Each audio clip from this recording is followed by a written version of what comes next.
What's up again, everybody? Yesterday I showed you how you can draft online using Truby's new draft pack generator tool, and funnily enough, the guys over at Chris and Rob's Game Room are actually running an online draft event, which is the reason that this whole tool was created, which is awesome.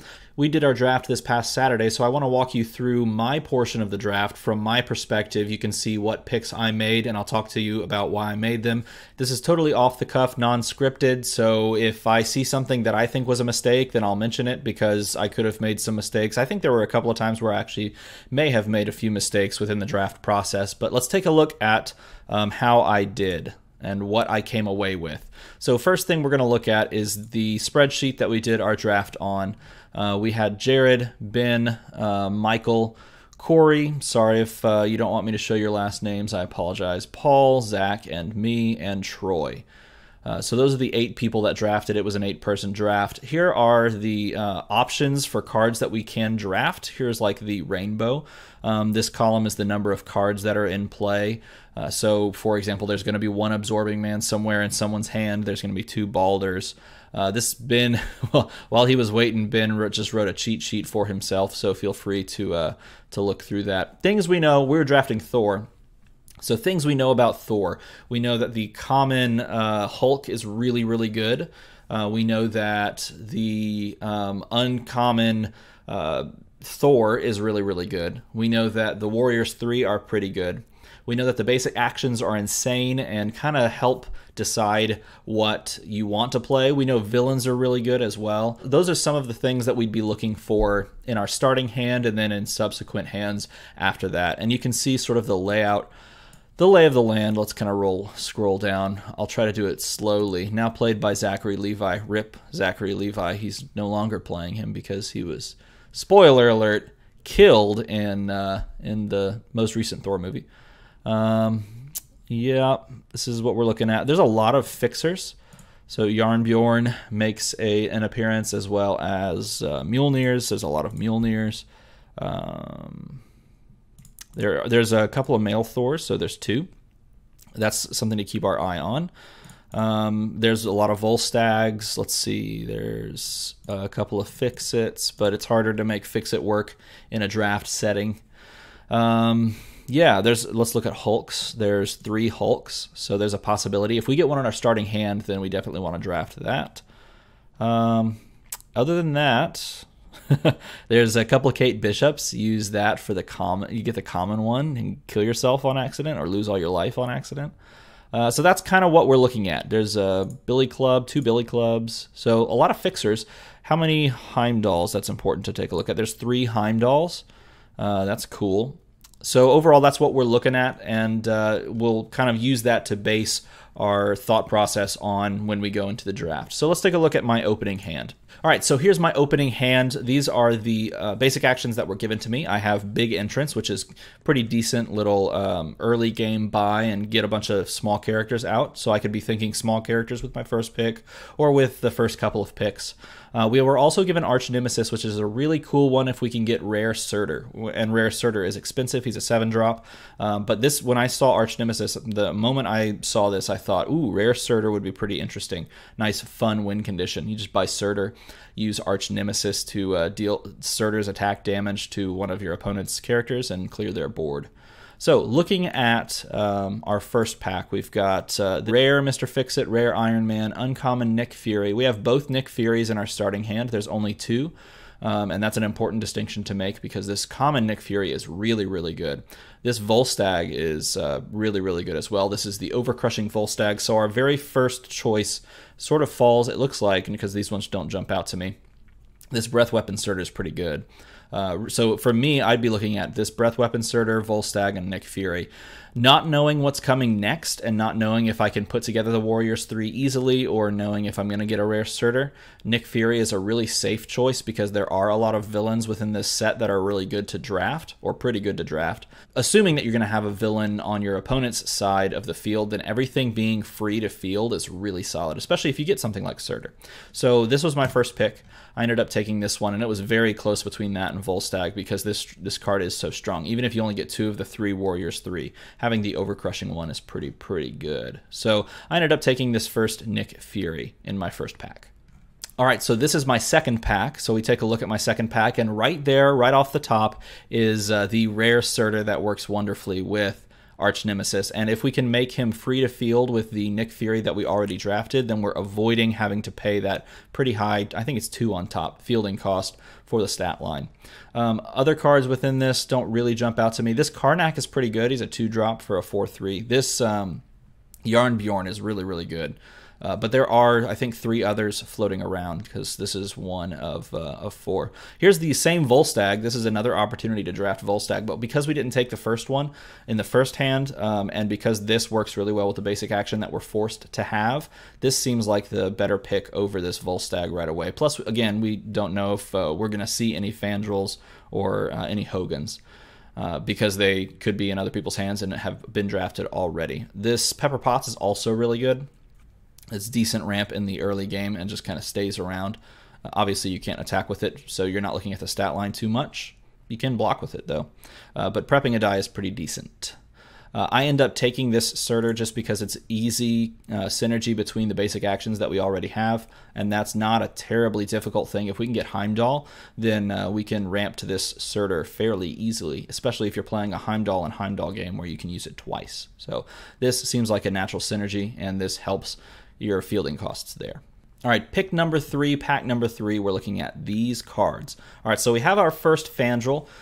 This is the uncommon Fandral, the one that works with the Warriors 3 that makes them so strong. We have the common Thor, so not the really good one. The uncommon Thor is disgusting.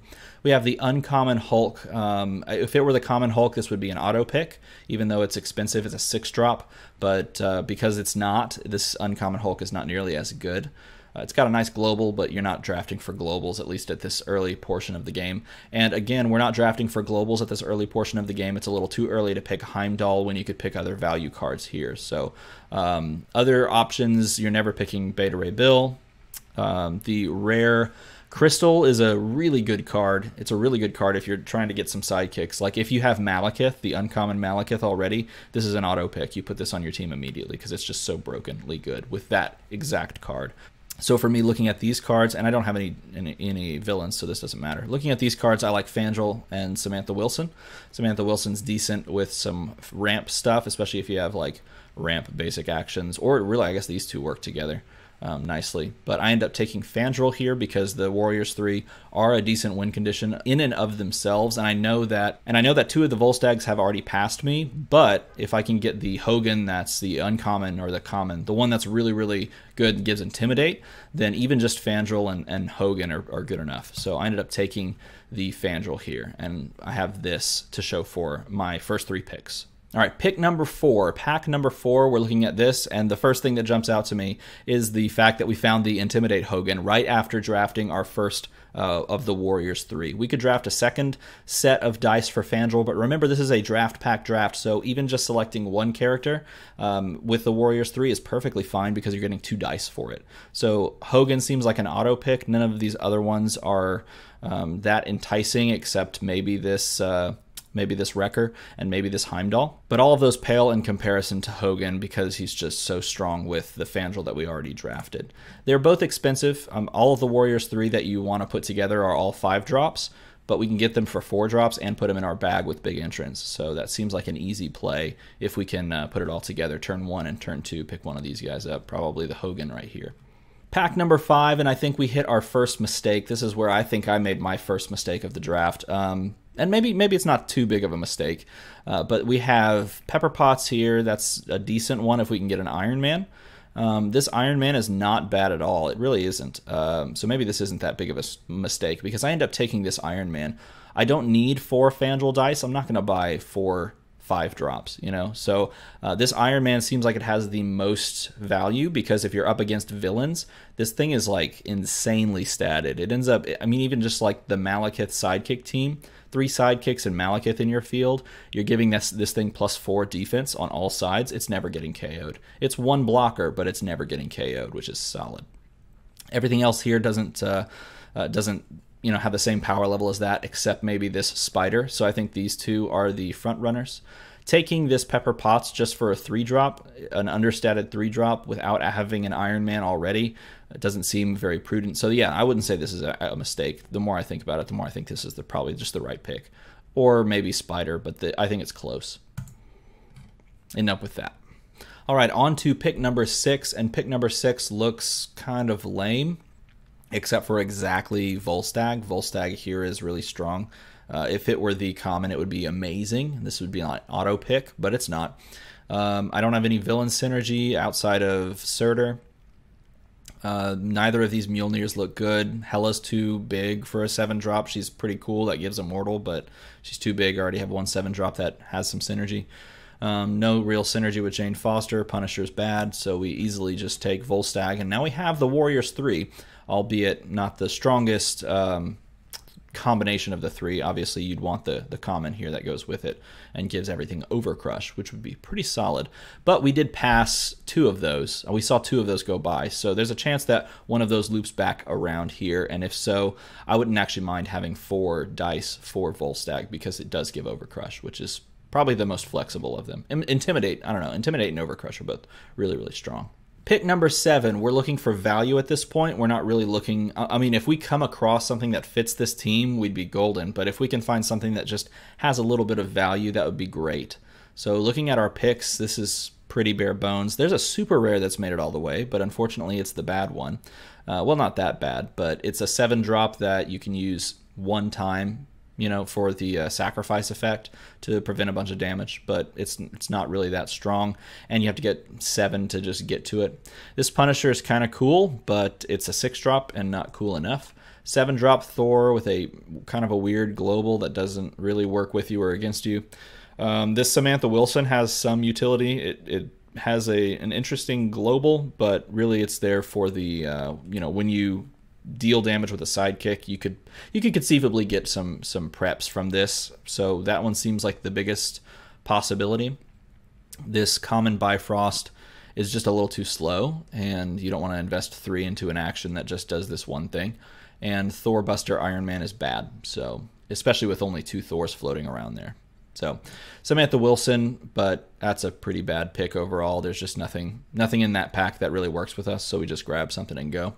This would be a good time to hate draft, but I don't think there's really even anything in here that you can hate draft. So it is what it is. Pick number 8, and we're looking at 5 cards left. We've got the rare Karnak, we've got Volstagg and Hogun, both of them the uncommons. If this were a common Volstagg, I would have already clicked this button and we would have moved on. But because it's not, this doesn't have nearly as much value. We don't need 4 dice if we're running the rare Volstagg. And just giving something immortal that can't be blocked by lower level character dice is pretty strong. It's probably better than this one, but it seems like a wasted pick if we can get some value somehow or somewhere else. Having 4 Hogun dice is sort of the same way, except a little bit better, I would say, because Intimidate, excuse me, is really strong. But you can't really get 4 or 5 drops. So this Karnak jumps out to me, and this is actually the pick that I make because this is an interesting way, and sort of a roundabout way, but an interesting way to deal with Uncommon Thor if there was an Uncommon Thor that was drafted early. Uncommon Thor is so difficult to deal with. If you've never played against it, it's so difficult to deal with in draft, because there's not very many inset answers to just remove, or obviously can't blank, but remove Uncommon Thor. And this is one of them, because it says when fielded before the attack step, if an opposing character die, the first opposing character die you damage this turn is KO'd. I think that's what it says. It's hard to see because I'm looking past everything. But so all I have to do is field this 3-drop and then use some sort of a global to ping that Uncommon Thor. And the moment I do that, it just gets removed, right? It just gets KO'd. So, and that's really solid, really easy to do as long as I can draft a piece that deals damage. And there is that Thor that was in circulation, the common Thor that has the pay 2 bolts, deal 1 damage. So if I could get that as well, this is a really solid pick. This is what I end up taking for this draft set. Pack number 9, we're down to the final 4 cards. We're looking at 4 cards, and out of these, that Joe Fix-It doesn't really have much value for us. It's a high drop again. Enchantress doesn't really have much value for us. It's a high drop. Hela is terrible. So this Spider is pretty decent. It doubles all damage to villain character dice. I'll take that. You know, we could throw it on the team maybe if we have a slot. At this point, we probably want to think about what's going on the team. So Nick Fury, Surtur, Fandral, Hogan, Volstagg are probably all going on the team. Karnak's going on the team most likely if we can find a ping, and if not, then he may make the cutoff. He may get tossed. This Spider would go on probably in its spot, and then these two would be duking it out plus whatever else I can draft. So if we could find something else that fits onto the team, great. Otherwise, we're just making dead picks and hate draft picks. So pack number 10. Pack number 10 looks like this. We got more Surtur dice. We've got a bad Ragnarok. We've got this weird U.S. agent. All of his versions are kind of interesting, but also kind of pointless unless you're running like a sidekick team and need that extra push of damage. But he's a 5-drop, so it's not very good. I end up taking the Surtur here just because I already had it, and you know, you never know. Maybe you can get 4 dice for it somehow. Maybe. At the very least, it makes sense, right? Okay, this is the last actual pick that we make. After we make this pick, we will get past 1 card, and we don't have a choice. We just get that 1 card as part of our building.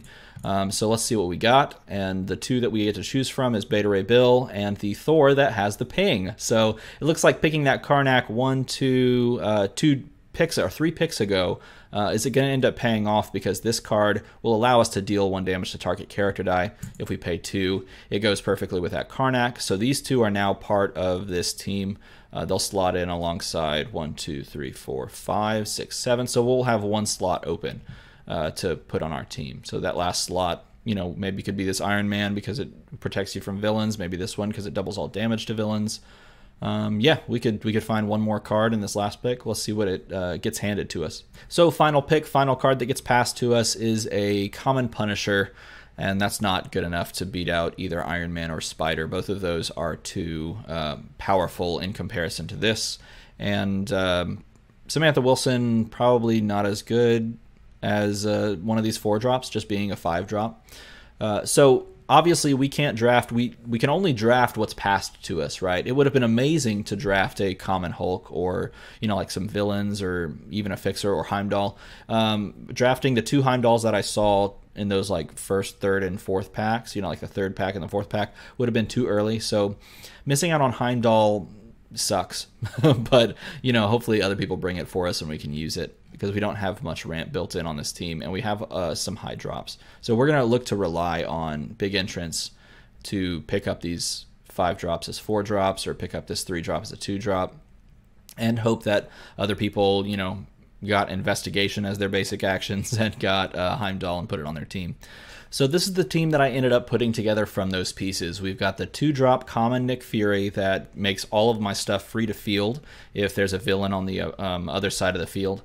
We've got the rare Karnak that allows you to KO something if you've dealt it damage on the turn that he's fielded. We put the Thor obviously with him to have that synergy and allow us to do that.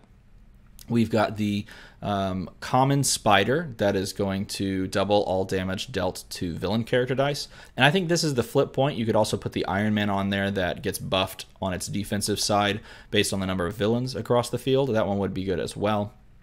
We have Fandral and Hogan. This one gives Deadly, and this one gives Intimidate. We've got Volstagg that when an opponent fields a character die, deal 1 damage to it. So that actually has some synergy with Spider. So if they're fielding sidekicks and they have that Malekith team, then you're actually KOing the sidekicks because it's dealing 2 damage to that villain. We've got the rare Surtur that pairs nicely with Arch Nemesis, sort of as a big finisher if these guys can't do their thing. But hopefully Intimidate and Deadly will take care of our opponent's board. This team will just generally be slower than a lot of teams, especially if someone got a really strong draft where they got a bunch of low drops or like a bunch of Absorbing Man dice. This is the pod that we drafted in are 8 players. We obviously drafted, you know, a bunch of generated draft packs together, but there's other pods. There's a second North America pod that drafted a completely different set of 8 draft packs, and then there's a European pod that drafted another set of 8 draft packs, and we are all sort of in the tournament together, and there's going to be a top cut, and those top cut will play each other. So I don't know what the meta is going to look like based on this giant draft. So this all might work out really well, and hopefully I run into a lot of people with ramp, because this is pretty ramp light. It's not the fastest thing in the world. It's probably not the most powerful thing in the world, so I'd be looking, I think there's 5 or 6 rounds. I can't remember. So I'm looking to sort of break even. Maybe I can go 3 wins, 2 losses, and a tie would be nice. 4 wins and 2 losses would be nice. That would probably make the cut. I guess the goal with this would be to make the top 16 cut, but it's going to be kind of difficult.